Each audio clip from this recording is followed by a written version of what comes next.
You are listening to the Booktrospective Podcast, a podcast for all types of books. And even though we read all types of books across all different types of genres, we want to give a disclaimer. Many of our books and a lot of our content sometimes is intended for mature audiences. And we don't believe in censorship, but we do want our listeners to have the opportunity to decide if our episode or podcast is good for them. So with that, let's get into the episode. Hey, it's Dominique. And Keely. And you are listening to Booktrospective. And this week we are doing Their Vicious Games by Joelle Wellington. Yes. Okay. That's how the beginning of our podcast start. Is me like, is that the name of the... I know the title. Okay. But, it hasn't been a whole week since I've seen Keely, but how's your weekend been? It's been all right, I guess. Had 2 migraine days in a row, so... I slept like 16 hours straight. I could use 16 I did pop like 2 melatonins too because I was like, I'm just going to sleep this thing out. But I'm feeling so much better now. I'm glad. I'm so thankful I don't get those, but I can feel your pain. I don't know. What did I do? Well, see, like we got that weird snow out of nowhere. Ugh. And I'm glad that's gone, but that was so unnecessary. I went to the All-Star, dunk competition, whatever, on Saturday. That was, okay, that was fun. It was, a weird setup because it was in Lucas Oil. So it's, not set up like a basketball, but they have, the LED court. And we saw some celebrities, so that was cool. Sunday, I didn't have anything to do, which was I don't think I even left the house on Sunday. And I couldn't tell you the last time I didn't leave the house on a day. So that was nice. And then Monday... So they've been doing I didn't know what they were doing. There have been these people in my neighborhood for a month, working on stuff. So Friday they were like, oh, hey, we're working on the gas line. I'm like, first of all, don't you think you should tell people right. They're replacing it. They already have been digging in everyone's yards, which is annoying. So then they tell Josh okay, well, we might have to come in your house. Then Monday, they just show up and they're like, yeah, we need to get in your basement. And they were there for 5 hours. And I was like, oh my gosh. What if we would, we just happened to be home because it was a holiday. But I'm like, what if, I don't have any free days. So I'm like, what if we wouldn't have been home? Right. And it was 5 hours. I was like, I'm ready to go. I need to go do stuff. I didn't get to do anything I needed to do Monday. Was that yesterday? Oh yes, yesterday. Gosh. Because because they were at my house for 5 hours. That's frustrating. I know. They moved the meter to the front of the house. I don't know, but it's just this is why I'm like, this is why you should have said what you're doing. They've been working on it for a month. Right. And then they had to run the line. And I'm like, I don't see you in nobody else's house. Could they not have pre-planned something That's with what you? I'm saying. It just happened to be a holiday. But I'm like, what if it wasn't? If it was any other Monday, we would not be home. Right. So what would you have done? It's so frustrating. Utilities. So that's what I've been doing. I went to work today. Oh, and I took my engagement ring and my whatever they call it that goes around it to make it the wedding ring to Kay, not thinking that it's gonna be gone. They took my ring. It's gone for 3 weeks or something like that. Oh wow. I ordered a temporary one from Amazon because I keep feeling I forgot something and I'm hurt about it. So that's so far. That's my last 5 days since you saw me. That's a lot, but enough about me. So Their Vicious Games. So do you have the blurb? I do. Trying to be prepared this time. Woohoo. Okay, this is a long blurb, so hang in there. A black teen desperate to regain her Ivy League acceptance enters an elite competition only to discover the stakes aren't just high, they're deadly. In this searing thriller, that's Ace of Spades meets Squid Games with a sprinkling of The Bachelor.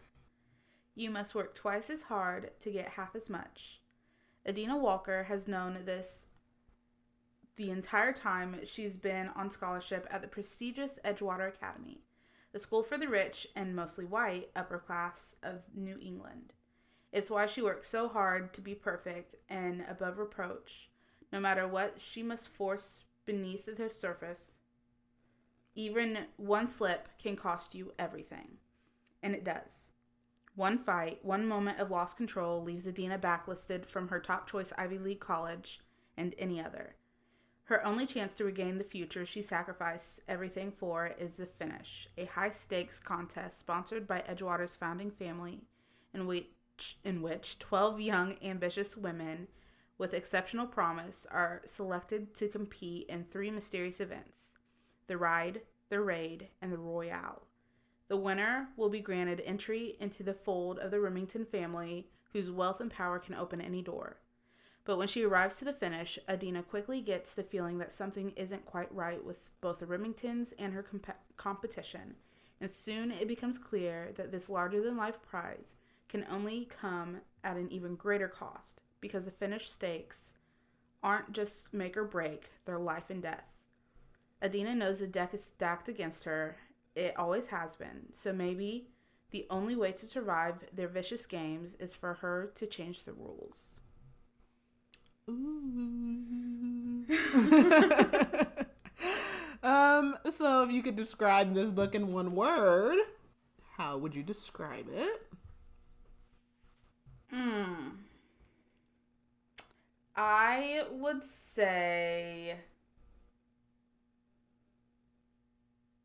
I'm trying not to use vicious. See, I forgot about the one word. So, I understand. Competitive. Okay. I was going to say gauntlet, which is, yeah. Okay. Well, yeah, we covered everything. Okay. So if you have not read this book and you do not want to be spoiled, this is your notice to pause and come back later. Otherwise, we are going to go ahead and get started. So this is just a single POV. I feel like we haven't done just like one person main character in a while. So we open up with Adina, and she is at graduation, and her mom comes up and hugs her, and she is basically like, yeah, this is the end of the end, basically. She says to us that she's no longer going to Yale, and her acceptance there has been rescinded. So we learn that she lives in Michigan and attended an elite school, which is called the Edgewater Academy.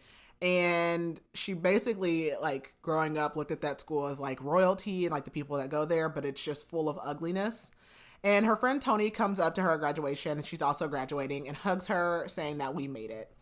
She tells us that Tony thinks it's her fault that Adina basically isn't going to Yale now, but Adina knows, like, it's only her fault, and that her parents standing with the school because they're employees is the only reason that she wasn't expelled from her high school as well.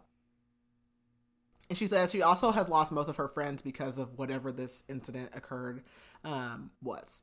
She asked Tony if she's going to the Remington luncheon. There are basically both of their families were supposed to have lunch together, but since the whole incident, her family and Tony's family are also kind of distanced. Tony says that she should just come to lunch with her and ask the Remingtons to, like, support Adina, basically to help her get back into college. But she won't go to the lunch, but I guess there's a bonfire later that evening, so she agrees to go to the bonfire with Tony. Both Adina and Tony are Black, but Tony's parents are like they're D9, like, fraternity sorority involved. I want to say they're maybe a little more well off than Adina's parents. Adina considers her family to be, like, poor, considers them to be the help.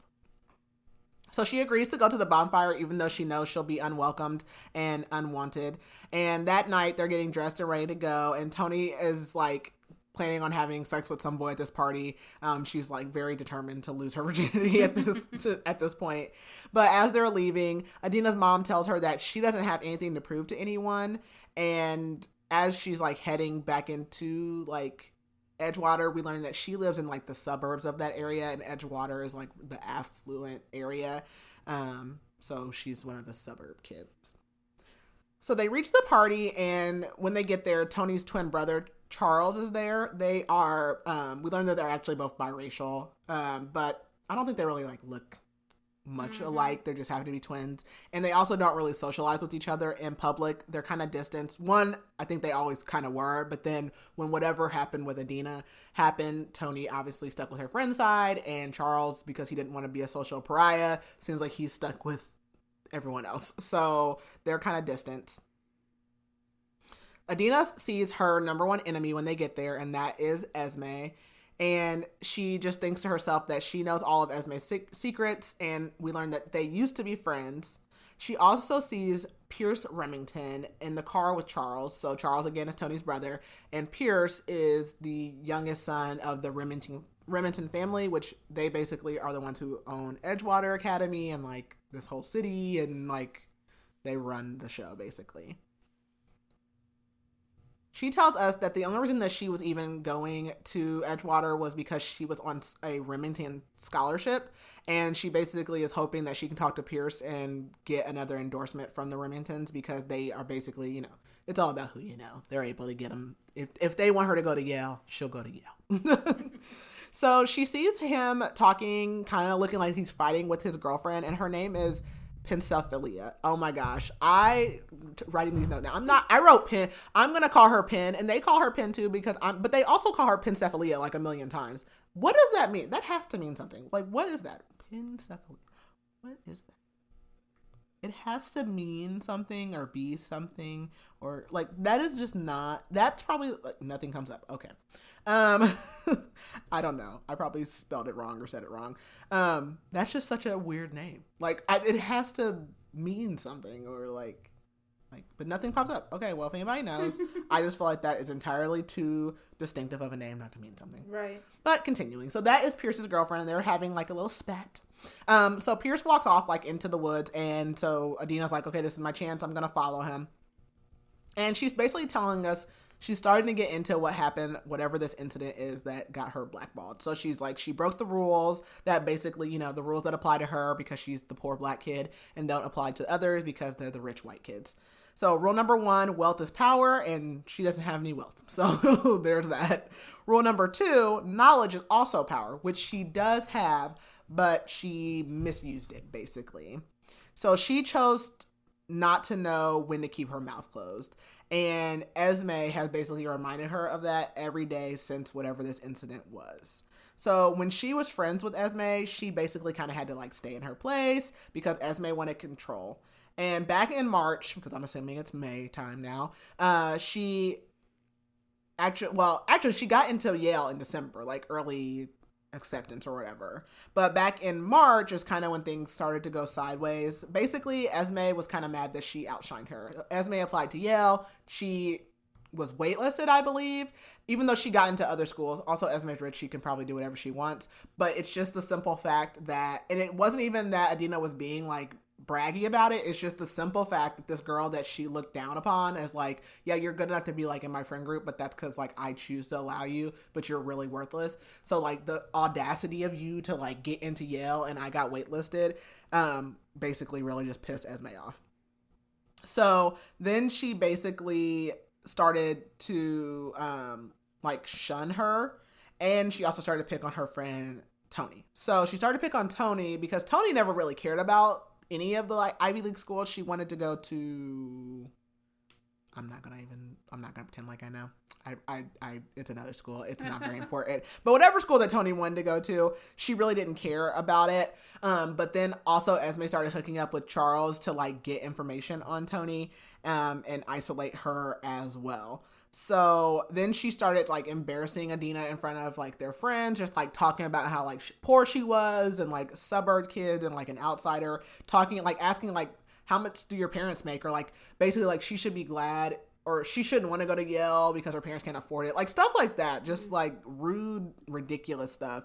And Adina started fighting back, which was her first mistake. And that's really when she started picking on Tony, because she was like, okay, like I can't get to Adina that way anymore, so I'm going to pick on Tony. And she was trying to like separate them. Like she would stop inviting Adina places, but would like invite Tony. And so then at one point in time, Adina's like, okay, well, like, Tony, why would you go out to lunch with them? And she's like, oh, Esme said you were sick.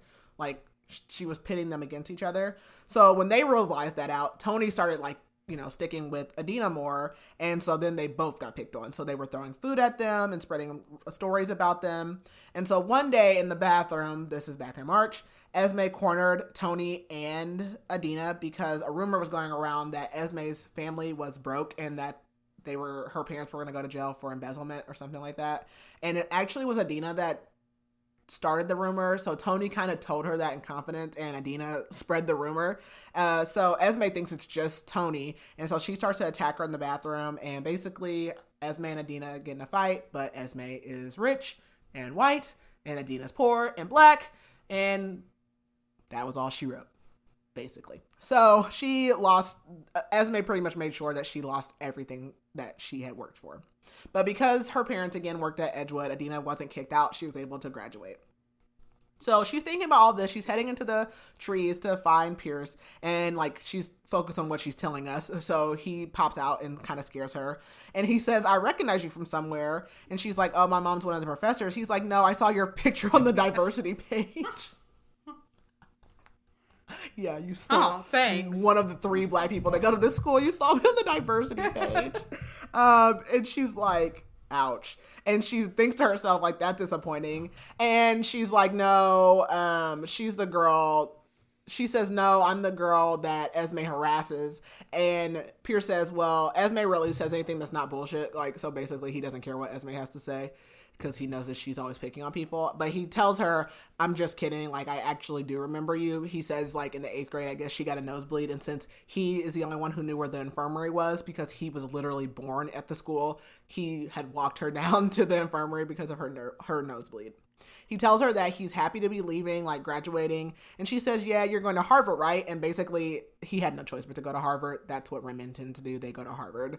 And he says, yeah, we all pretty much do that, which we'll learn like shortly that there is one that did not go to Harvard.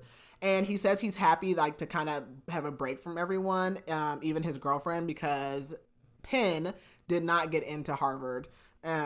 She's going to Dartmouth, which is very close to Harvard, but it's not the same school, obviously. And Adina thinks it's interesting, like, because if he wanted her to go to Harvard, she would go to Harvard. Right. Also, Penn also comes from a rich family. Like, if they wanted her to go to Harvard, she would go to Harvard. So Adina thinks that's interesting.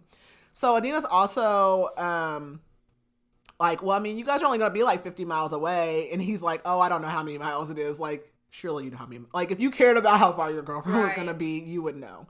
So he asks, like, where are you going? And she says nowhere. And he looks confused and says, like, I got into Yale early decision in December, but because of the fight with Esme, all of my admissions got rescinded. And he says, Esme is such a pretentious snob for doing that. And she's like, that's funny because, like, you're literally in the same tax bracket as her. So I found that hilarious. That is hilarious. And he's like, you've got a smart mouth. And that makes me think of Without a Paddle, when the guy was like, have you ever seen Without a Paddle? I have not. It's literally the funniest movie. He's like, you got a part of mouth. And I laugh so hard. You have to watch it. It's literally the funniest movie. Anywho, so they they have like this cute little moment, and then they start making out basically.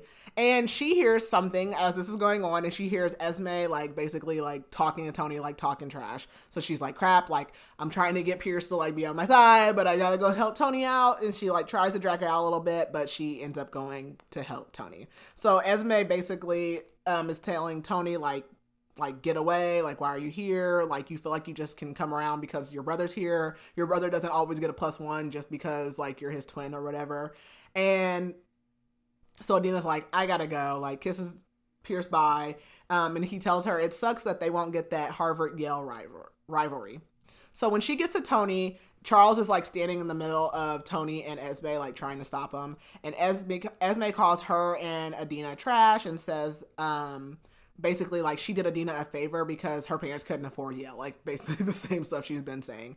And Adina tells her, you should be more worried about when the feds show up to your house because your parents won't survive jail. Ooh. And Esme doesn't even say anything, and she just like walks away defeated. So Adina is like, you know, like, let's go, whatever. But Pierce comes out and he's like clapping, like, good job. Like, no one makes Esme shut up.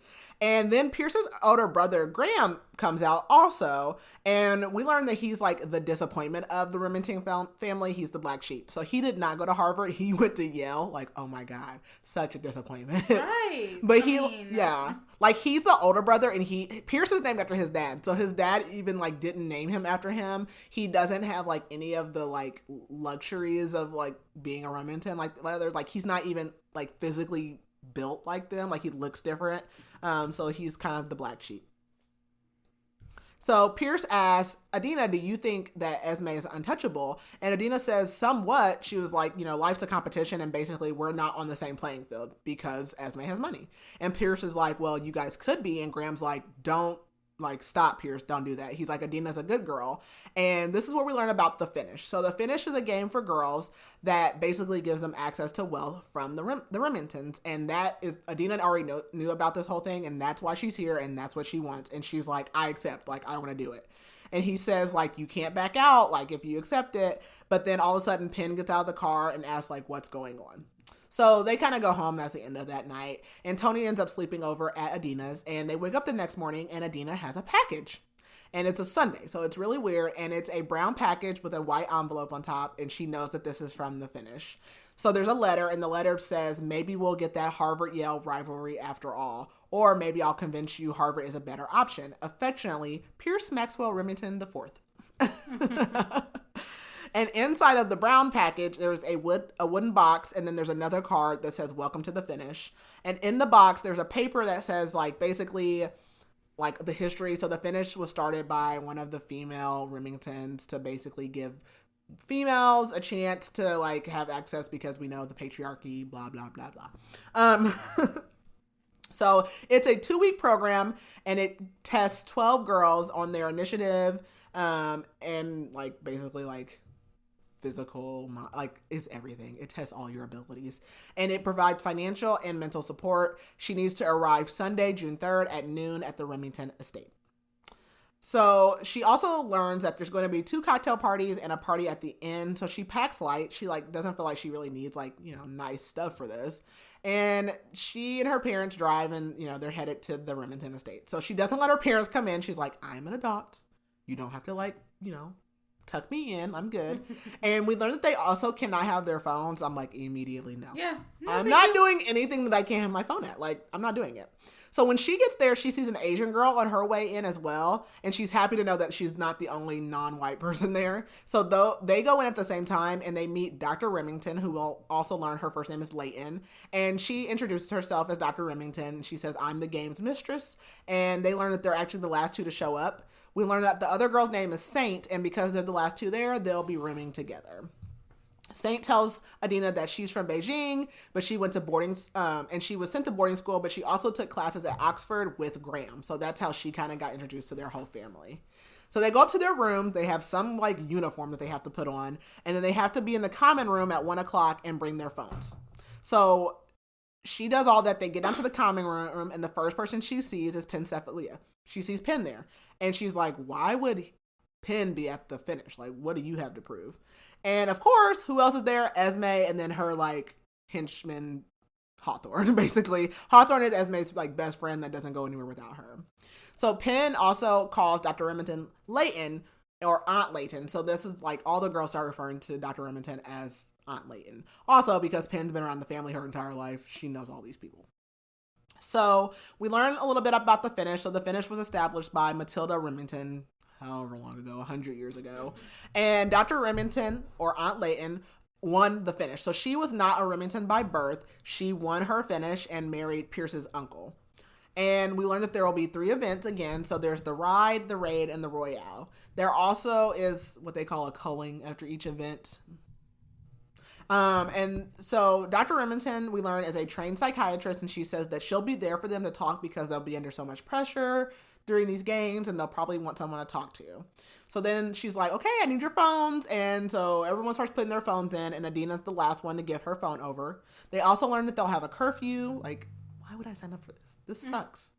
And Saint says, like, let's go look around. And as soon as, like, she does, Esme starts gossiping. Like, she already is like, okay, like, I need to get all these girls under my, like, feather, like, you know. And so she gets all the girls, like, that she doesn't know. All these girls are not from their school. Like, only Esme, Hawthorne, and Penn are from the same school as Adina, and all the other ones are from other places. So she starts gossiping about Adina.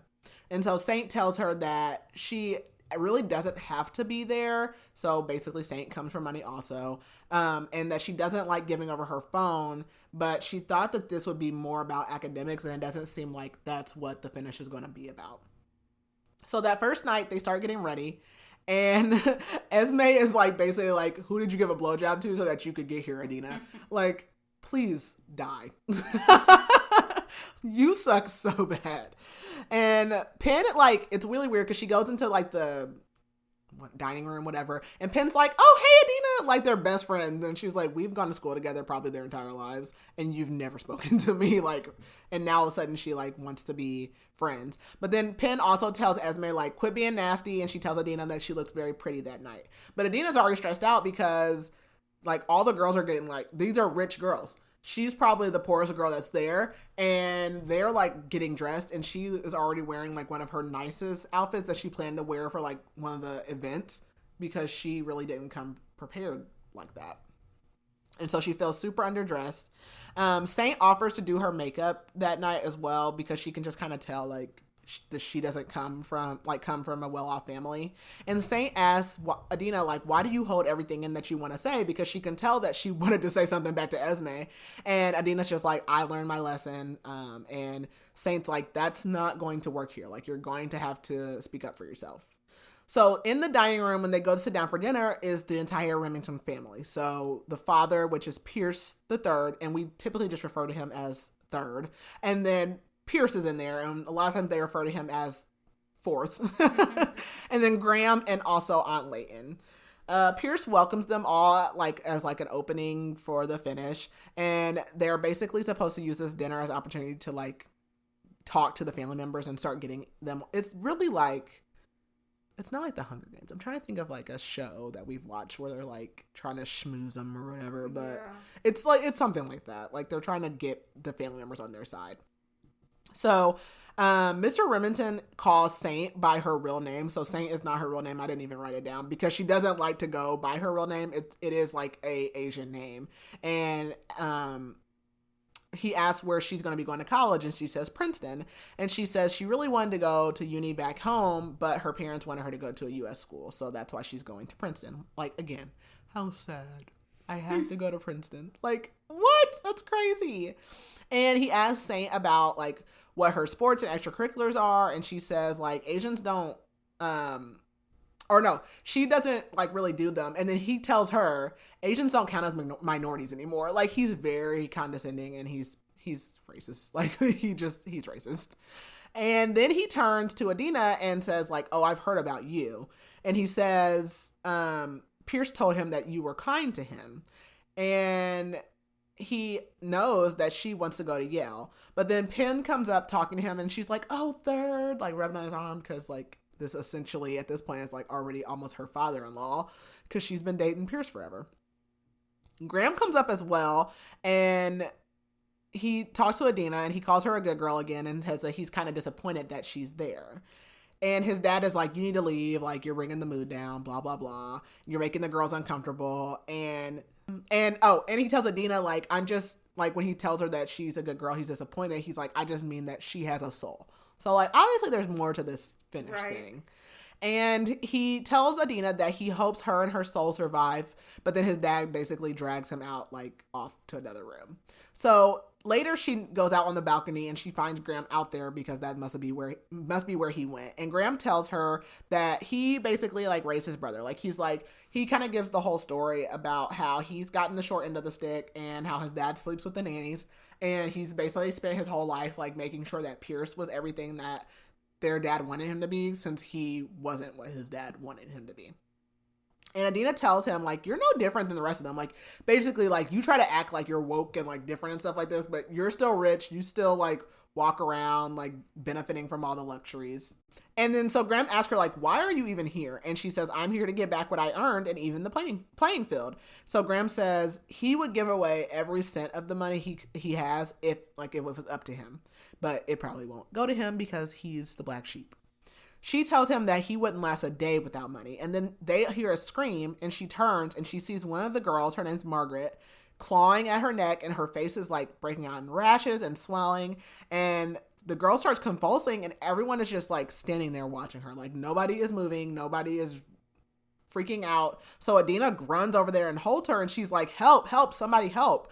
And no one does anything, and the girl just dies in her arms. So she's like, I'm holding a dead body. And she starts like laughing hysterically, and then crying and screaming. And someone like tries to grab her, and she's screaming. And Pierce comes over asking if she's okay. And she looks at third, and he just like looks bored. And he's like, somebody clean this up. Oh my God, do people die in your dining room often? And then Hawthorne and Saint come over and they just take her to her room. And Hawthorne tells her like she needs to wash her hands and get the poison off. And then we're like, poison? So she remembers that night Esme was wearing Chanel perfume, which is weird because Esme always wears Dior. And she remembers her being like, oh, to Margaret, like, you should wear my perfume. So she's like immediately like, oh my God, Esme killed this girl. So Hawthorne is like, I don't think Esme would poison her, but Saint says Esme uses fear to garner loyalty. Saint is also saying that she did digging into the finish and basically like she knows what this is about. So basically, anytime one of the Remington men come to fruition, they turn 18, the finish is a little different. So they have the finish every year, and every year like they do the same stuff. But on the years that there is a Remington male that turns 18, they are there to fight to the death for that man, like to marry that man and become part of the family. So they're basically there for Pierce. Yuck. Yeah. I'm like, you should have put that. You should tell me that. Like, I'd be like, I don't want him. I don't want him. But Saint basically says like some of them are going to do whatever they want to get what they want. And Hawthorne says the finish is about the Remington men. One of them is the prize, and the goal is to prove that you'd kill for them. This finish is different because, again, we have Pierce and he just turned 18, so he's looking for a wife. And those are the years that they have to fight for the heir. So Leighton has killed people. Is basically what we put two and two together for, because she came from a poor, like, nothing family. I think her parents worked on the Remington estate. And she basically spent her whole life studying to go to the finish. And so she did, and she killed everyone and married whoever that heir was at that time. And so Adina's like, oh my God, like all my plans mean nothing because I'm either going to be dead or I'm going to be a Remington. And neither one of those are the things that I want to be. Like she wanted to go to Yale, leave her mark on the world. Like she can't do that as Mrs. Remington.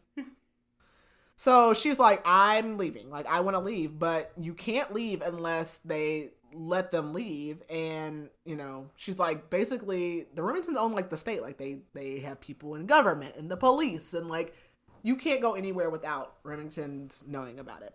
So that night she can't sleep. She doesn't even eat dinner. And when Saint falls asleep, she puts on her shoes and she's like planning to run. So she goes down and she passes an office and she hears Third, Fourth, and Graham talking. And Third is telling Fourth that he needs to get it together. And Graham says like, I mean, he did just see a body get put in a freezer. So a little grace would be nice. Pierce says Graham told him it would be different. And their dad is basically like, you want it to be different, so you invited outside girls and you invited her. So basically their dad's blaming like how things are going on the fact that Adina's there, and we'll learn like why this is such an issue for them. And well, I guess he says it right here. So he's like an outlier they can't keep quiet. So one, they don't let people leave because like they don't want, obviously you can't be telling people that they've been killing people every year, but also all these other families, they do stuff like this. Like they're like weird, rich, wealthy families with like deep, dark secrets. And so like they're probably like used to weird stuff like this. But Adina comes from nothing. Like she's like, we don't do this at my house. So if she got out, like obviously she's going to call the authorities, as she should. And so she's an outlier. So Leighton is also in the room and she tells them that, I told you, like, no matter what, that there will be bloodshed because these girls are going to fight to the death. Like, they want what they want. It doesn't matter what you try to do to it. They're going to kill for you. And Graham says, like, well, let's just send Adina home before the other girls eat her. And so Adina, like, runs the other way, trying to find a way out. And she sees one of the security guards walking, like, he has a gun, he has a walkie-talkie. So she, like, drops down on the floor, and then she hears, like, someone, and it's Saint. And Saint's like, get up here now. Like, she's like, they are going to find you. Are you crazy? Like, she's like, he is not the only security guard. So Adina goes back with Saint, and Saint, like, they just go to bed. And the next morning, Saint doesn't want to talk about last night. Hawthorne comes to ask if they want to go down together for breakfast, and she says Esme was reprimanded for what happened the night before, and she isn't being allowed to join the girls this morning. So at breakfast, Margaret and Esme's chairs are also missing. So they basically, like, they just pull out their little seat as they go. Another girl, Jacqueline, asks if Penn is in a single room now because Margaret died and now it's her roommate. And Jackie says she doesn't have enough space, and she was like, do you want to play a game? And Penn is about to agree to it, but Layton comes in and tells them they need to hurry up and get dressed for the day and that their attire is in their room. And Layton asks to see Adina in her office first. So she goes into the office with Layton, and she still calls her Dr. Remington, and she's like, please, like, call me Aunt Layton, which, I don't know, I probably wouldn't call her Aunt Layton either. And she applauds her for, like, being the only person that helped Margaret last night. And she basically tells her how she learned about what the finish was, how it's a deadly game, and how she was powerless to stop it. And she sees a lot of herself in Adina. And Adina's like, well, it looks like you fit in perfectly here now. And Layton tells her that she knows that she tried to leave last night. And she says, technically no rules were broken because Saint stopped you. But if you had left, there would have been consequences. And she's like, they will try to hurt you. They have to protect the secrecy, and they may hurt the people that you love. And she's like, you need to play their game and you'll be fine. And she's like, I'm going to be your ally. Just trust me. And then she lets her call her parents for reassurance, but she's like, nope. She's like, I feel like this is a test. So like, I'm not going to do it. Like, I'm good. So they're learning about their first event, which is what is it? What do they call it? They do call it the ride, don't they? Yes. It's just called the ride. Okay. And the ride is they have to ride a horse. So most of these girls, again, come from money. That's typically something with money. People with money do is like ride horses. Obviously, Adina has like no experience with this. So Layton tells her that basically the first event is a race and it's in a few days. And so the winner will get cocktails like with the family and dinner with the family to discuss the future. And like they'll get time to talk to Pierce alone. And they get separated into two groups, basically those who have ridden and those who haven't. And the only two that have not ridden horses is Adina, and there's a girl from California, and that is Hannah G. Or is it Hannah R? There's two Hannahs. Hannah G. It's Hannah G. Okay, so this is Hannah G. Yeah. There's two Hannahs, and that will come up later. So Graham is actually their trainer for the day. He says he volunteered for this role because he's trying to make sure no one dies. And he tells them, like, not only is it a race, it's an obstacle course. He tells Adina that he doesn't want to be here, but Ford was upset about like the death, obviously. So he's there to prevent what they call accidents, because that's what they call the death accident. He tells her he wrote a letter to Margaret's family and that her body's going to stay at the morgue until the finish is over. And he takes out two horses. Hannah claims the one they call Princess, and so Adina gets Starlight, who we find out is his mother's horse. And he tells her that the actual course is going to take about 10 minutes. And this is where Adina starts to realize that she's attracted to Graham. So I'm like, oh, Lord. So they practice, and afterwards she meets Saint and Hawthorne at lunch. Esme is in there waiting for them to come back from lunch. And as the girls come in, Esme is like, oh, Hannah R., Jacqueline, like, come over. But she doesn't call for Hawthorne. And Hawthorne, like, tries to play it off and act like it doesn't bother her. And Esme says that she had to meet with Layton this morning for her emotional distress. And that Adina's like, you're the one that caused the emotional distress. Esme says, what a cruel accusation. And she's like, basically like, Hawthorne, I wouldn't do anything, right? And Hawthorne's like, you're right. And like walks away from them and goes over to her master, basically. So Esme stays with the group for the rest of the day. And then the next day she's at training with them. And so the next day they have to learn how to now jump. So first they had to ride the horses, and now they have to be able to jump hurdles. And Adina is able to learn how to do it. And after the practice, she meets with Saint, and Saint tells her, like, she talks to Saint a little bit about Tony, and Saint basically feels like Tony set Adina up to come here because she tells her how Charles, Tony's brother, is best friends with Pierce. And so Saint's like, there's no way that Tony doesn't know what this is. But I don't think that Tony knows. Like, I don't think that Tony knows anything about it. Yeah. I don't think so either. I don't think so. I don't even think that Charles really knew, to be honest. So Saint tells her more about why she's here. So Saint again said that she did not have to be there. Saint says that she's there for her family to get a contract with the Remingtons. And then there's a knock at their bedroom door, and a dress is delivered. It's an Oscar de la Renta dress, and it has been delivered for Adina. So as they're getting ready to go down to dinner, Hawthorne comes over and says, like, Esme doesn't want me to talk to you, but I want to. So, like, she's choosing to talk to them now. Whatever. So at this dinner again, all of the Remingtons are present, and they call this, like, the repartee. I guess. There's a few of these. And so tonight they're going to be playing cards, which Adina is terrible at. So she like kind of walks around. There's different card games going on and she's trying to choose who to play with. And Graham comes up to her saying that she looks like she's at a funeral. And she says, yeah, it's mine. And he's like, please, like, don't say that. Like, it's not funny. Don't joke like that. And she sees Leighton, so she heads towards her as Graham tries to say something to her because he wants to tell her something, but she is not trying to hear him. So she grabs Saint and they go up to Leighton, and Leighton basically dismisses Esme. She's like, why don't you guys go give me something to drink? And Esme and Hawthorne are like, what? So as they're talking to Leighton, Third comes up and is talking about how Adina her admissions were rescinded from Yale again. And Leighton's like, you're fine. Like, she tells her, like, she's doing really well. Saint tries to talk to Third, but he wants to talk to Penn. And he asks Penn if she knew Adina well when they were at school. And he asks Penn, does she think that Adina would be a good fit in the family? Which is a weird thing to ask your son's girlfriend, but okay.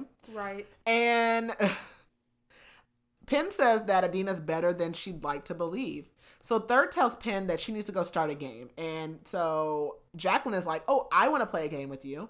So because Jacqueline requested Penn to play, the rule is that whoever gets asked gets to pick the game. So the game that Penn picks is War, like the card game. And so basically she's like, Jacqueline, okay, so if you win, what do you want? And Jacqueline's like, I want your room, because she wants to be in a single room by herself. And she asks Penn what she wants, and she's like, I don't know, like, we'll see. So they start playing, and Penn is winning. But then Jacqueline starts winning. But then Penn starts winning. So it's going back and forth. And so Penn asks Jacqueline, like, who nominated you to come here? And she's starting to win again at this point. And basically she's, like, flustering Jacqueline, and Jacqueline starts cussing. And, like, she's like, all the women at the finish are women are grace, blah, blah, blah, blah. And Penn's like, you know what? I know what I want. And she said, if I win, I want your saddle for the ride. And everyone's like, oh my God, like, basically, if you don't have a saddle on your horse, like, she could die. Like, she could fall off and die.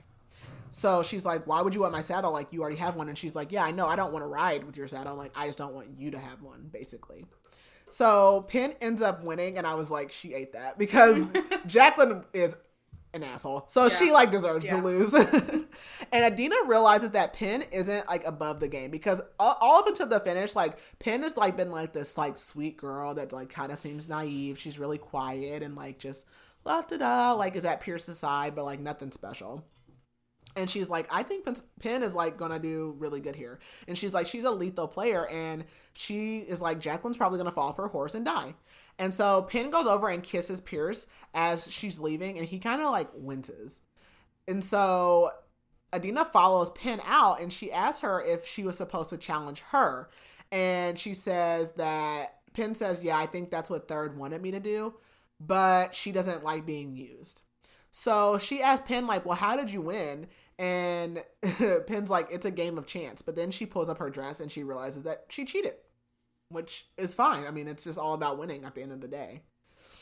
And she's like, everybody cheats. And she says she knew that they would challenge her because she's Pierce's girlfriend. Like, she knows that everybody is after her because she's Pierce's girlfriend. And she's also Third's favorite out of all the girls. And Penn is very good at horseback. Like, she's super good at riding a horse, but she's also been training for the finish her entire life. And she tells Adina, like, and now you're going to be a target also, because Pierce is the one who had that dress delivered to her that night. And now you're a target. Or no, wait, I think maybe Leighton had this dress delivered. Yeah. Leighton had this dress delivered. So, she's now Leighton's favorite, and the girls are going to know that now. So Penn tells Adina, like, this is the last favor I'll give you. And she just tells her that she needs to protect herself. So Pierce comes out and he says that, like, Adina goes up to him and trying to talk about Penn. And he says, like, I don't want to talk about Penn, but he does want to talk to Adina. And he tells her that he likes her in the dress. And he says that his aunt thinks that you could win and that she likes you. Adina says that we both know who Third likes. And Pierce says, yeah, he wants her to win. But he says Pierce himself wants Adina to win. And he tells her that Graham has a gift for her tomorrow and she needs to take it. He wants to even the playing field, and he says that you're going to get through the ride, so, like, not to worry about the ride tomorrow. And she asks him to play Old Maid, so they play, like, a card game. So the next day is the day of the ride, and she goes out to get her horse, and Grandpa's out there, and he's basically like, here, take my horse, which the horse is called Widowmaker. Like, I don't want to. Yeah, no, thank you. I don't want to ride the horse that has death in the name. Like, I don't want to ride that horse. And she's like, no. And that's not why. She's like, I want to ride my horse. Like, I bonded with my horse. Like, she has integrity, basically. And Pierce tells her that. Like, Pierce is like, you have integrity. And so she gets on the horse and they start. So the first thing they have to do is like jump over bushes. So they get that and she's like, okay, like she does pretty good. But then she looks up and she sees Hannah G throwing nails at Hannah R, and Hannah R falls off and she dies. And and Hannah G is like, I'm the only Hannah now, like, because they've been calling them Hannah G and Hannah R, and she's like pissed about it. So that kind of that throws her off a little bit. So then Adina's like riding, and then she passes another person, and they're like face down in the mud. So that person's out, and then she has to cross a river. And she looks, and Jacqueline is like coming up behind her with a gun pointed at her. And she's shooting at her. Like it's a freaking Western. Wild West. Yeah, like what is going on? So she like basically lets Jacqueline get close enough to her, and then she like pushes her off in the river, and then basically like tries to hurry up and gets across. So she actually is able to like make it all the way to the finish line. And when she gets there, Saint is already there. So she was not the last one to cross. Somehow Jacqueline does not die without her saddle, and I'm like, dang it. So Jacqueline comes out at the finish, and she's pointing the gun. And Leighton like grabs her wrist and twists it, and Jacqueline's like, but she tried to kill me. You're pointing a gun at her. You're the murderer. She pushed you off in the river. Whether you drowned or not was completely up to you. Like, you're the murderer. So Jacqueline's the last one to come. They wait a little bit, but no one else comes out. So now there are only 7 girls. Mind you, we started with 12.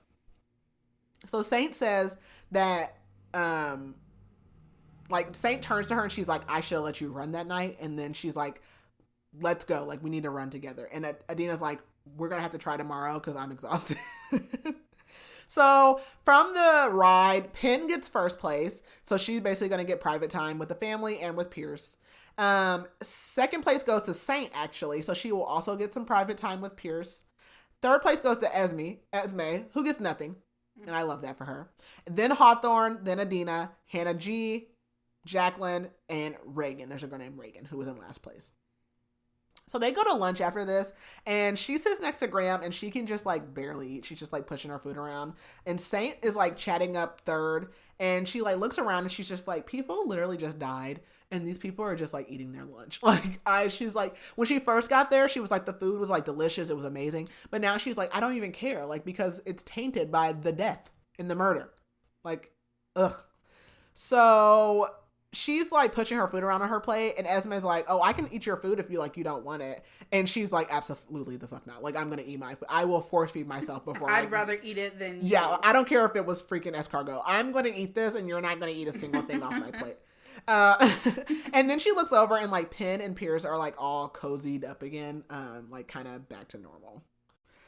So we go forward about 18 hours, it's very specific, since lunch, and like she's been trying to take ice baths to heal, like she's got bruises all over her, and they finally all get the chance to call home. So they get 20 minutes, and she calls her mom, and her mom's like, oh, like your dad just left, and she's like, oh, are you okay? And she's like, yeah, like she's basically trying to play it off. She knows she can't tell her anything, and she tells her mom about Saint, and then she goes, like, she's like, oh, have you seen Tony? And she's like, no. And she tells her to, like, tell Tony that she's out of her Suburbia Sweet Lotion from Bath and Body Works. And her mom's like, what? But she tells her to tell Tony this because she knows, like, basically, if she dies here, like, no one's going to know. Like, they're going to, like, put it under wraps. So she wants her to tell Tony that because Tony's going to be like, what the hell is she talking about? Like, she's going to know that something's up and possibly come and look for her.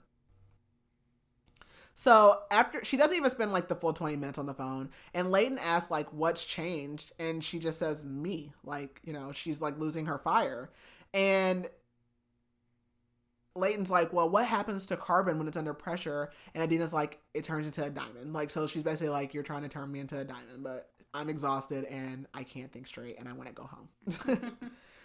So Saint is also like really kind of losing steam. Like she was very fire when she came in, but she's losing all of her like mojo as well. So they don't go to dinner that night. They kind of just go to their rooms and like pass out. But then she wakes up later that night and it's after midnight. So Adina's like, okay, everyone's probably in bed. So she goes to the common room to like see what food's left over. And of course, Esme's like waiting in the common room. Like, don't you have anything else to do? And she's like, Esme's like, go ahead, like get food. And Esme says, friends don't spread lies. And Adina says, friends don't attack friends for their accomplishments. And she says, I made you and I made Tony. And she's like, I saw you and Pierce in the woods that night, like basically at the campfire, like fire or whatever. And Esme's like, I'll win because I've been friends with them my entire life. Like, what does that matter? So is Penn. Like, I'm like, why do you think that you're going to win over Penn, if anything? And she says that she offered to sell her diamond necklace because Esme always wears this diamond necklace. And she's like, I offered to sell it to pay for her father's lawyers. And she says, when I win, he'll never have to feel shame again. So basically she admits like it's true. Like her family doesn't have any money. And that is why Esme's here. Hawthorne also comes in and makes a plate and like sits down. And she says how Penn has always just been nice and a favorite, but so is Adina now. And she says Esme doesn't plan, she just acts. Like she's just kind of reckless. And Esme like leaves at some point, and this is where Hawthorne tells her like she's not just friends with Esme, like she loves Esme. Like this is basically the love of her life, and that's why she's there. She said she came basically to like make sure that Esme makes it through. And she's like, I'm not her follower, I'm her partner. Which like, no, you're definitely kind of her lackey still. Like you in your mind, in your Delulu mind, think you're her partner, but you're definitely the lackey. Right. Like you're the second banana. And Adina's like, okay, so then if you're not her follower, you're her partner, why didn't you stand up for me with the whole Yale situation?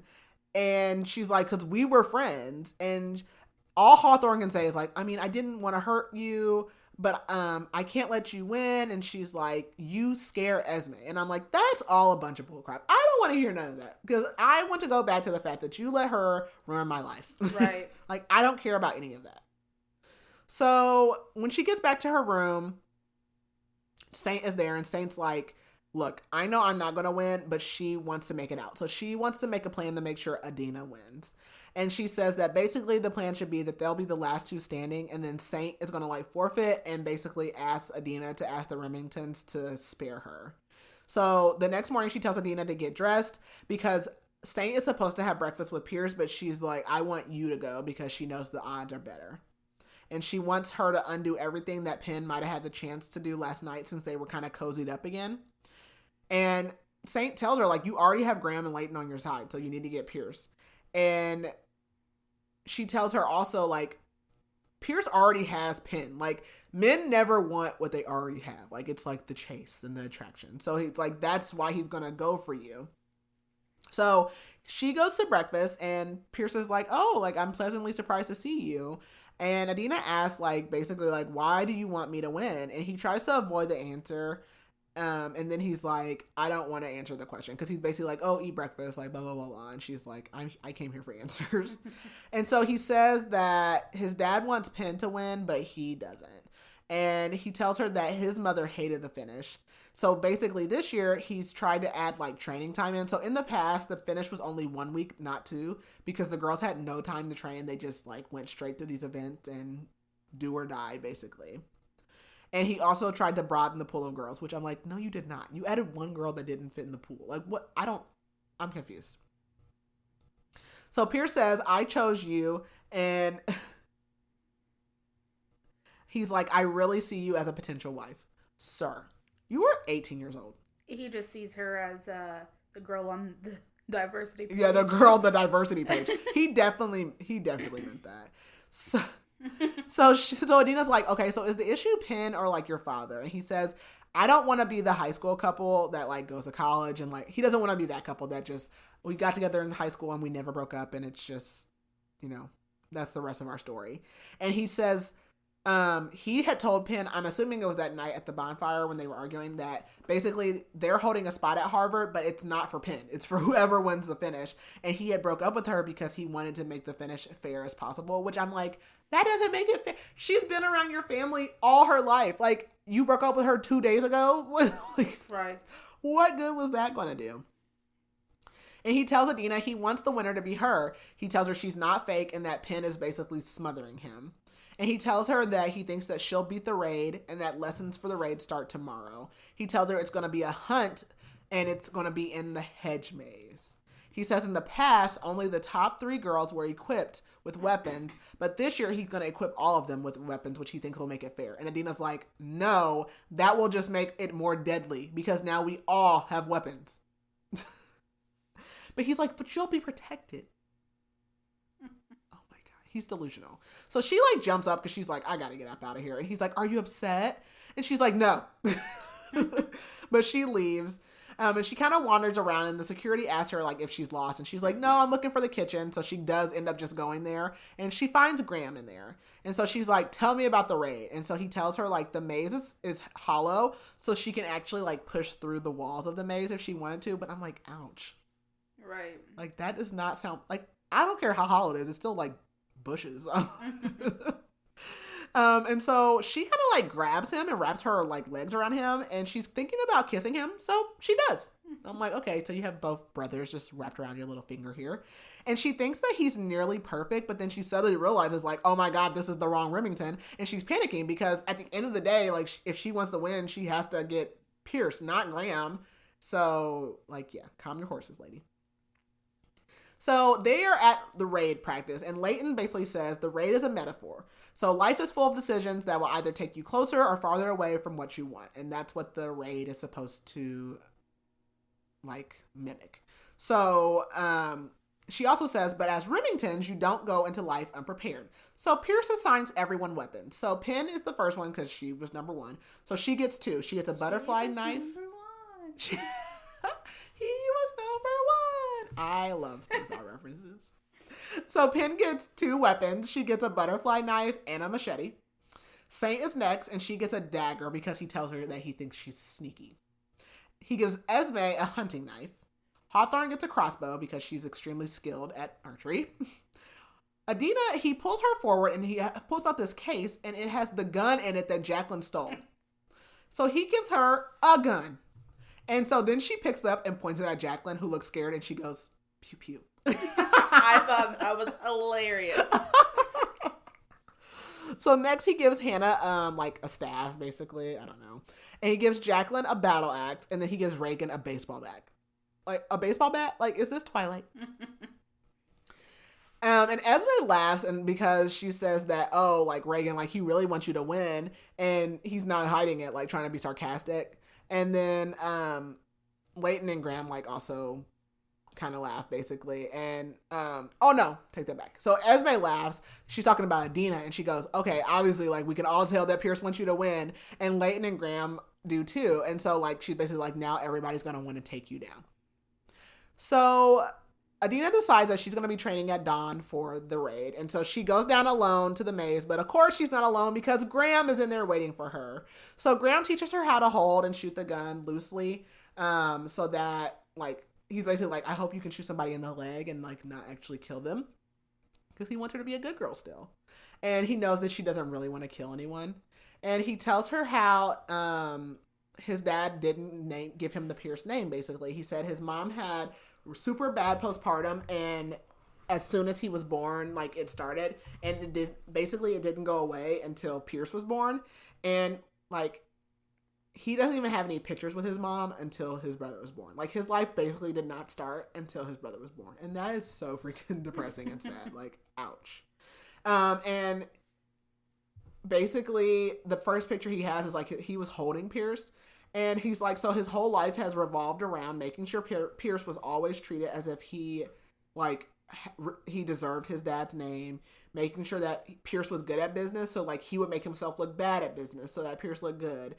He would make himself socially unacceptable so that Pierce was socially acceptable. Like, basically everything. Like, he didn't go to Harvard because Pierce has to go to Harvard. He wanted to just make sure that Pierce was, like, the golden boy. He says the one tradition that he drew the line at was the finish. He was supposed to have a finish last year, but he refused and went to London and like refused to come home. And so he basically tried to get Pierce to do the same thing, but he's like, Pierce really wants to do good, he says, and he thinks he can somehow with this finish. And that's when he tells her about the finish, like being 1 week and all that stuff that I've already said. And so he basically, like, Adina's like, okay, so is your mom dead? Because, like, he starts talking about his mom again. And he's like, oh, no. Like, she's just at, a health spa in, like, Aspen or something like that. Yeah, I was like... because where is this lady at? Like, why is Leighton here and not your mom? Like, that's so weird. Right. It's extremely strange. But his mom has, like, extreme PTSD. And every time the finish comes up, she basically leaves because she just hates it and can't handle it. And I'm like, yeah, you just continue to keep doing it. I don't understand. So, as they're preparing for the raid, she just, like, Adina keeps egging on Jackie. And so Jackie ends up going to see Leighton. And when she comes back, like, she's all happy, smiling, and she tells Adina that Leighton wants to see her. So when she gets to the office, Adina basically said, when she gets to the office, she can hear Leighton talking to Third, who is asking, like, why do you like her? And he calls Leighton, like, working class trash. And Leighton knows that Adina's there, and so she's like, come in, Adina. And Third, like, rushes over to the door, telling her how despicable it is to eavesdrop. And Adina basically is, like, classist before she can even, like, think about it. And then she, like, slaps her hand over her mouth. And Leighton is like, you are a guest here. You need to watch your mouth. And I'm like, he literally called you working class trash. But okay, go off. And Adina can tell, like, something has shifted now between her and Leighton. And then Leighton tells her, like, you're being dangerous. You're picking with the girls. And, like, this whole thing with Pierce and Graham. And that, you know, she reminds her that your family is a pawn in this as well. Like, if you don't act right, like, your family is on the table. So that night they have their second repartee. And tonight they're playing chess. And so, again, like, all the other girls kind of rush around to see, like, what games are going on, and Saint is like, you know, we should just stay back and keep our plan secret. And so that's their plan for tomorrow during the raid. They plan to kind of just stick to the walls of the maze. And she tells Saint that she can't because she knows that Leighton is watching her tonight, and they want to see how, like, she acts, basically.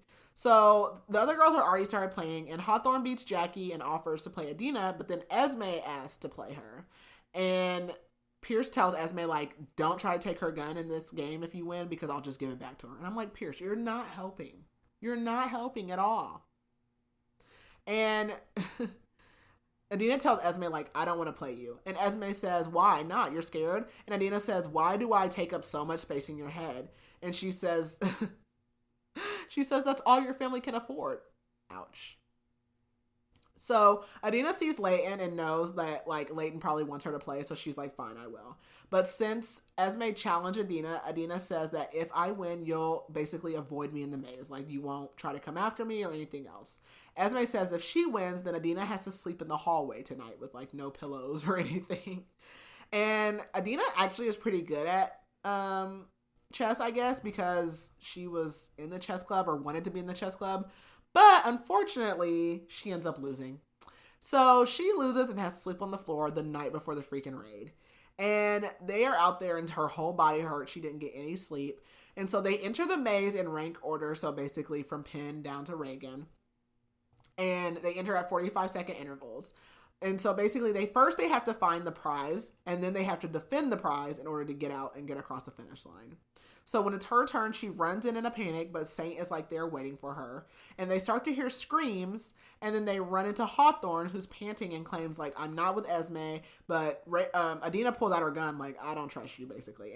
And Hawthorne's like, we got separated, like, I'm not with her. She says Reagan busted Hannah's nose with her bat, and she busted Jacqueline's first teeth, which, good for her. So the three of them make it to the middle first, and they see a small jewelry box, and they're like, this has to be a trap.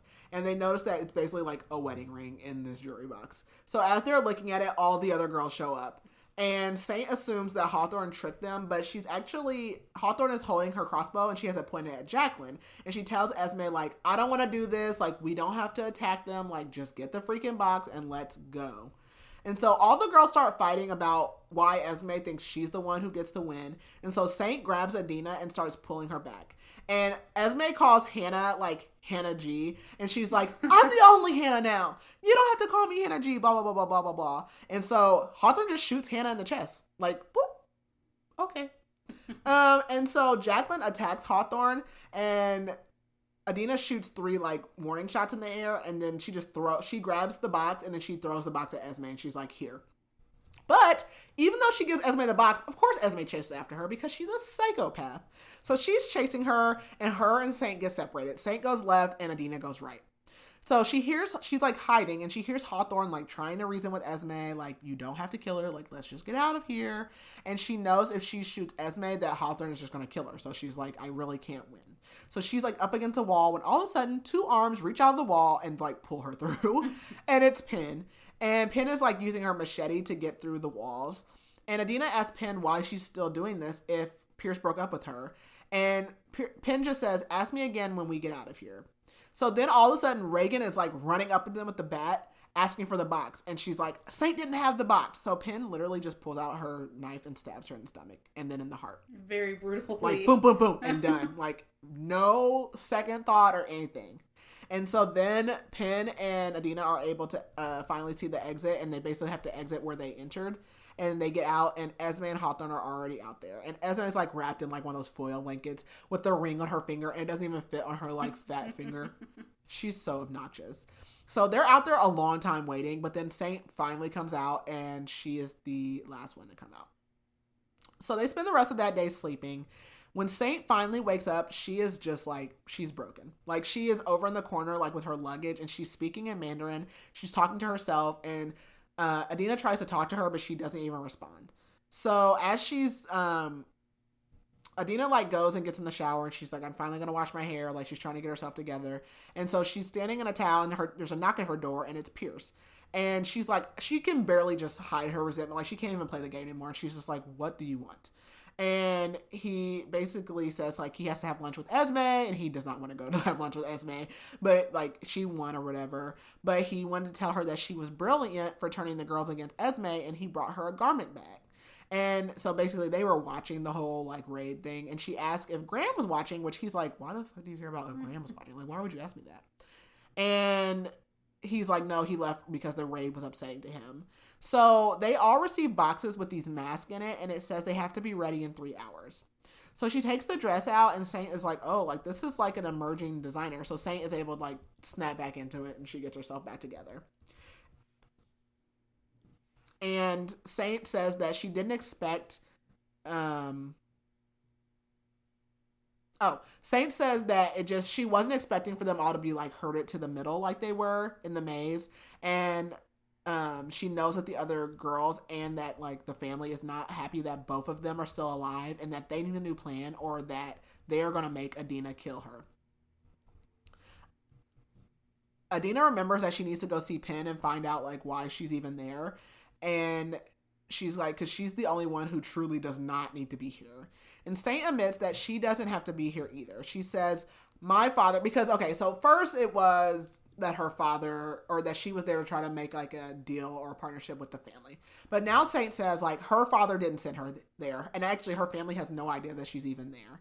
She came to prove a point because basically Saint had recommended that her family team up with the Remingtons, but then her father had turned them down. So then the Remingtons felt insulted, and they sent the invitation to the finish kind of as like an insult to their family. So she accepted it without them knowing. And they think that she's just like taking summer classes or something like that. So Adina goes to Penn's room, and she asks, she basically asks Penn, like, are you here so you can go to Harvard? And Penn just laughs and is like, is that what he told you?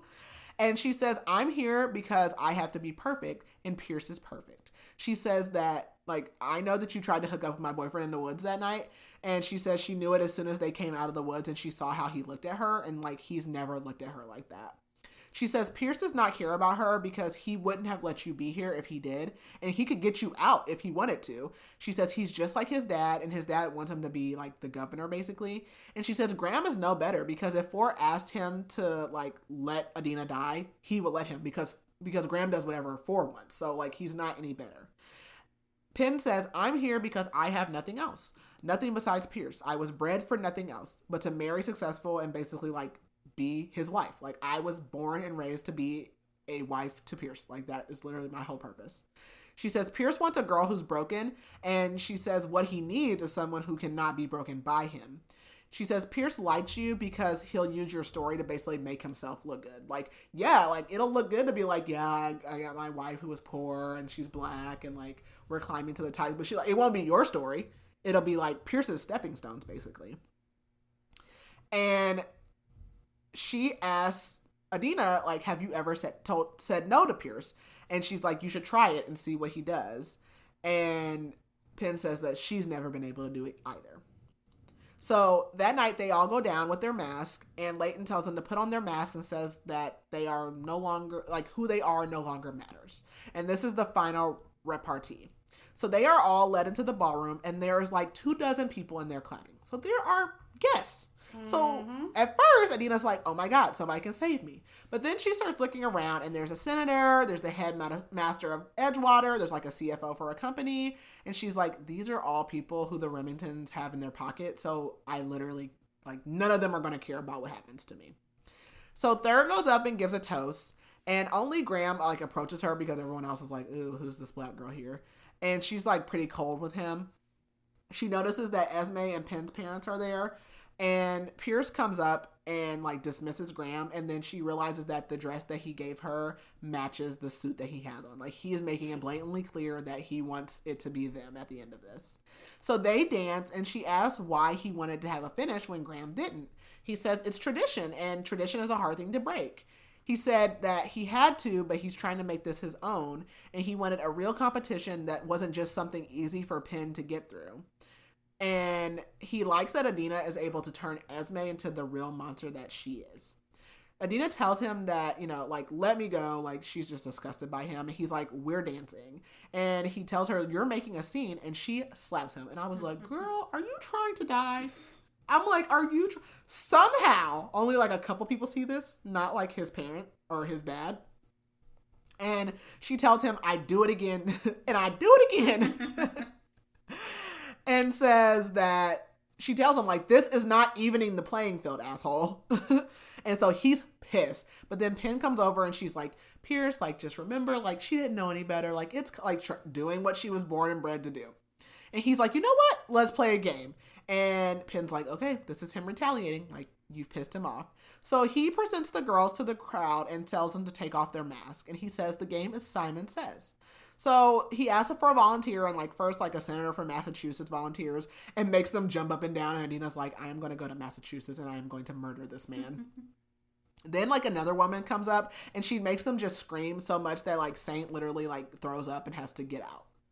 So then Pierce asks Charles to go. So she realizes Charles is here. She didn't even recognize that he was in the room until this happened. And Charles is like, no, like this is not my type of fun or whatever. And so he refuses. So then Esme's father steps up, and her mother as well. So they have them do like different stuff. And like at one point, I think they have them like just like not blink and then like blink continuously. Hawthorne ends up getting out. And so then it's just Penn, Esme, and Adina left. So then Esme's dad says, Simon Says, slap each other. So of course Esme couldn't wait, and she like slaps the taste out of Adina's mouth. But then Penn is like right there and backhands Esme, and I was like, good girl. And then Penn lets Adina slap her. So then Simon says, stab yourself with a fork. And Adina's like, I'm out. I'm not doing that. So she goes to Saint. And then as she's walking over to her, she sees Charles like trying to sneak out. So she catches him, and he's just like disgusted by this whole thing. And she's like, help me get out of here. And while she's talking to him, she hears a scream, and she looks and she notices that like Penn bowed out of the thing. And she's like, I'm not stabbing myself either. But who did it? Esme. She freaking stabbed herself because her dad. And then after that, her parents like hug her and kiss her because she's such a loyal servant. Like, this is sick. So Charles leaves, and she's hurt because she's like, okay, he got to leave and I'm stuck here. And she's just like watching people dance. And Esme and Hawthorne are like over with both of their parents are there. And so Leighton comes up and ends the night, and Pierce kisses her goodnight. And they know that tomorrow at 11, they will have to be presented in their finest attire for the Royale. And they're told that the Royale is an event in which combatants will fight until there's only one left. So they're going to fight till the death. And so Adina's like, well, you know what? It's almost peaceful knowing that I'll die tomorrow. And she's like, I plan to hunt this place like no other. So she goes in the room, and then Saint comes in. And Saint comes in and literally rips her dress off. She grabs her like fatigue outfit from the raid and starts putting it on. And she's like, I'm done. I'm going home. Like, I am done with this. And Adina's like, okay, well, you cannot leave me. And she's like, I'm not. Like, you're coming with me. So Adina says, like, my parents don't have anything to protect them. And Saint's like, you have me. Like, I'll protect you.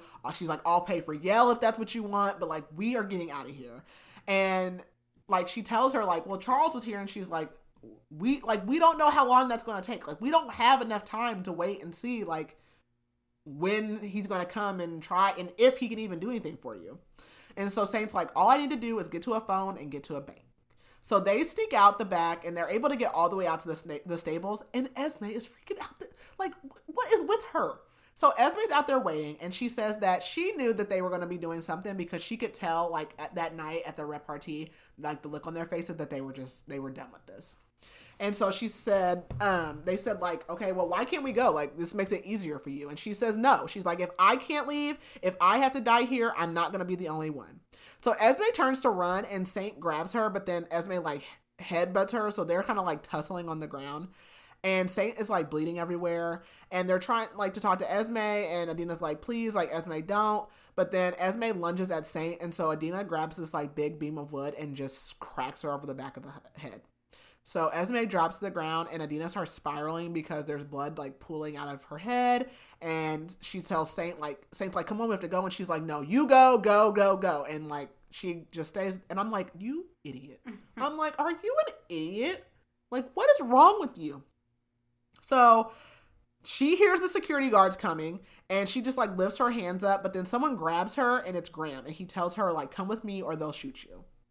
And so they're, like, kind of hiding in the stables, and they see Leighton Hawthorne come in, and Hawthorne literally just, like, screams and collapses because this is the love of her life. And they hear the security radio go off, and they're talking about Saint in the woods. And Leighton grabs, like, a syringe and stabs Hawthorne in the neck and is like, take her to her room and get her ready for tomorrow. And security's like, what do we need to do with Saint? And Leighton says, like, she's only here for Third's Pride, and her family doesn't even know that she's here, so, like, we can't let her go, so kill her. And then they hear, like, a boom. So we assume that she's dead too.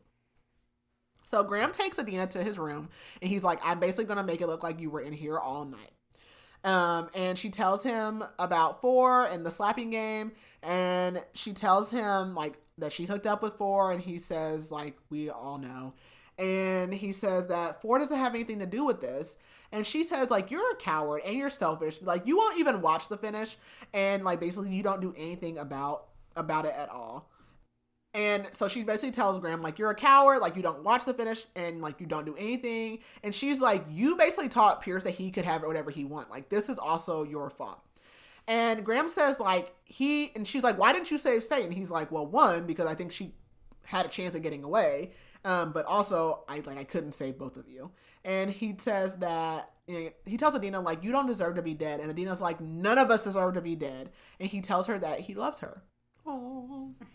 So she sleeps in his room, and she wakes up, and she just kind of looks at him, and, like, she does, like, still like him. But she grabs a suit from his closet that looks like it's too small, and she goes to her room. And she sees, like, a blue dress there, and she's like, I'm not fucking wearing that. So she puts the suit on, and she puts on one of Saint's tank top. And she, like, takes her hair down and rebraids it, like, into cornrows. And she thinks about how, like, she never would wear braids like that at school because, obviously, she didn't want to be, like, the black girl. But she's like, forget it. Like, I don't care anymore. And she decides, like, I'm not dying today, and I will never think of this place once I get out of here. And she puts on her, like, all, like, dirty Air Force Ones and goes down to, like, the den or whatever. And everyone's already down there waiting. And they're like, okay, glad you finally joined us. Like, we want to get the game started. And as they start the game, Adina says, like, wait, we can't start. Everyone isn't here. And they're like, what are you talking about? And Adina says that the finish is a game. And Third is like, no, it's not. This is the tradition. And she says, the whole time we've been here, we have been playing games. Like, this has been a game. There's all these rules. And she's like, since basically like the girls were the ones that were challenged, we should be able to choose the game, and that the Remingtons have to play the game. And Third says, like, who are you, like, to think that you can do all this? And he's like, who are you even doing this for? And she says, all the ones who have died. And Pierce and Third are like, I'm not doing this. And Leighton's like, you know what? I want to hear her out. And Graham says, like, to like Pierce, he's like, I mean, Pierce, what did we do to deserve like all the money? He's like, well, our forefathers. And he's like, Graham's like, exactly. What did we do? Like nothing. Our forefathers. Like we didn't actually do anything. Like how do we know that we're deserving of them to even marry us, basically? And so Hawthorne and Penn are agreeing with Adina. And Adina remembers how in one of her first meetings with Leighton, she basically asked, like, does she still want to see Third bleed? And she was like, absolutely. So she tells Leighton, like, she was like, Aunt Leighton, please start counting down. And the game is Assassin. And basically, like, it's every man for themselves. And Third is still like, I'm not playing this. This is ridiculous. Blah, blah, blah, blah, blah, blah, blah, blah. So then, like, they just start grabbing weapons. So, like, she grabs, like, a long sword. Penn grabs the baseball bat. Hawthorne is headed towards the crossbow again. And Third and Fourth are, like, telling Leighton, like, you're not even a real Remington. I'm like, I don't know that this is the time. Right? To be doing that, you idiots. And they're like, you shouldn't even get to make the choice about the games. And so when she's done counting down, Leighton literally goes over to Third, grabs his neck, and breaks it. Okay. And Fourth is like, you killed my dad! And so Leighton grabs the rifle and loads it as Hawthorne, like, shoots an arrow at Adina, which I'm like, okay, why are we still trying to kill Adina? On this part, I was like, what is going on? Yeah. So Graham grabs Adina and he's like, let's go. So they start running. They hear gunshots coming after them. And a shot like shoots past them. And Leighton says, not so fast, Miss Walker. And she tells Graham, you were always so disappointing. And they run upstairs, which we know that was stupid. Right. So Graham like jumps in front of Leighton, but the gun doesn't go off. So she looks up and she sees that's because Penn threw her butterfly knife through Leighton's back and killed her. But then Penn starts coming after Adina, and Penn's trying to hit her with the bat, and then Hawthorne's like, no, she's mine. So everyone is trying to kill her. They're like, okay, like, we're glad that you did this whole game thing, but like, we still all hate you. So Hawthorne says, you killed Esme, and she admits that Esme never killed anyone. Hawthorne's like, I'm the one that killed Margaret. I'm the one that's been doing everything this entire time. She was like, it wasn't Esme's perfume. She was like, Esme always wore my perfume. So she was like, it was my perfume. And she was like, I killed Margaret. I killed Hannah G. I killed Jacqueline. She's like, Esme didn't have like the heart to kill them. So I did. And so Hawthorne attacks Adina, but Adina is like able to like to push into her, and one of like the arrows or bolts or whatever they call it from the crossbow is able to get like, she gets like lodged up in like through her rib cage. And so Hawthorne is like not dead, but she's basically like, Adina's like, don't pull it out or you will die. And so she's just like leaned up against the wall with this like arrow sticking out of her. So at some point, Adina like rolled her ankle, so she's limping now, and so she limps down and Graham's still fine, so they limp down, and he still thinks like, okay, Penn's still gonna come after you, and then they see Penn, and she's like, oh, Adina, you almost made it out, basically, and Adina says, I thought you didn't want to hurt anyone, and just keep Pierce in line, and then Graham is like, keep Pierce in line, like, Pierce is innocent. And Penn's like, he's not innocent. Like, what is wrong with you? So then Pierce sneaks up and he's saying like how much he loves Penn. And then he shoots her. He shoots her. And Adina's able to steal the gun from him and then aims it at Pierce. And Pierce is like, well, she was going to hurt you. And he says like, together we would have been perfect. And he's like, Yale wouldn't have been good enough for you, but you'll love Cambridge. And he's like, you were rough around the edges to start, but like, you're perfect now. And you killed Esme and Hawthorne's almost dead. And the finish fixed you. Are you psychotic? You're significantly unwell. So she's pointing the gun at him, but then Penn pops back up and she's like, tells Pierce like, you were always a terrible shot. And he gets up and like he's gonna freaking choke her, but she takes the bat and like knocks him down the stairs and knocks him in the knee and then knocks him in the head and then just literally pummels him to death with the bat. Ouch. And she's like, while she's beating on him, she's like basically saying how she's been trapped by his family like her entire life. So then Graham is like, oh my God, my brother, like the whole purpose of my life. And he goes over and grabs 4. And then as, basically like Penn goes for Adina, but Adina like just grabs the bat and is like, just stop. And so Penn's like, I have nothing left. And so then she crawls over to Pierce and like basically has a meltdown because like it's probably like relief, but also like I have no purpose now. Like I just killed my boyfriend for like all my life. Very, very strange emotions. So Adina's like, I gotta get the hell up out of here. So she starts running out the door on her messed up ankle. And I was like, where is security? Like they had security this entire, where did these people go? No one is responding to the mass murder that's going on. They did mention that when she was walking through the hall after leaving Gray's room, that there was nobody there. But you would think that especially with this event, that there would be like you would think these people always have security. Like obviously the security probably know like, hey, these girls are gonna murder each other. But like it's a little more commotion. I just can't believe that no one's watching cameras. Like that there's nobody. I'm like, where is security? And like you would think that there would be a slight chance that things would go wrong. I mean, there are weapons flying all around, but. So I'm like, where's security? We never learn where security is. So she's like running out and she kind of collapses. And then like someone grabs her shoulder and she freaks out and she sees it's Graham, but like she can't even recognize Graham. Like she just sees like Remington. Like, and she's like, I've got to get away from here. And all of a sudden she hears someone screaming her name and she looks up and it's a BMW. It's Charles's car and it's Tony. And Saint is with her and they are coming to save her. So Saint didn't die. I almost cried at that part. I was so believe excited. It. I was like, yes. So we go to the epilogue. Tony is cooking breakfast at her house and it's been at Adina's house and it's been 3 weeks. So we learned that Saint basically had like died from the bullets and we assumed that basically the security must have been too scared to tell the Remingtons that they didn't kill her. So she got away and she was able to find Tony. And it basically had taken Charles 12 hours to tell Tony. And so Tony is pissed at Charles. Adina obviously has severe PTSD. She's constantly checking like the doors, where are the exits, where are like what rooms, like who's in here. And we learned that this day is the day of the funerals for the Remington family. And no one wants anything to do with that family now, so no one's going. And the mom is back in town and the feds are also like taking over the Remington estate. Penn also didn't go to the funeral and Hawthorne is in a coma. So she hasn't died, she's in a coma. And Adina's mom quit her job at Edgewater. So Saint is gone and she talks to Adina like every day, but she says she'll never come back to America, but she would love for her to come visit in Beijing. And Adina is basically refusing to go to therapy at this point. Like she only wants to talk to Saint. She doesn't want to talk to a therapist. And I'm like, girl, you need therapy. You need therapy. But she's going through the mail and she sees a plain envelope with only her name in calligraphy. And she's like, this has to be from the Remingtons. And in it, there's like a bunch of news clippings. And so there's like a story about, basically like she thought that Esme's family was the one that had went to the news, but we've learned that it's Graham. And so the envelope is a bunch of the clippings about the news. And Graham basically turned himself in and he's being charged criminally and civilly. And he was expelled from Yale. All of the other girls' families are like suing the Remingtons and all the rest of the money has been given away.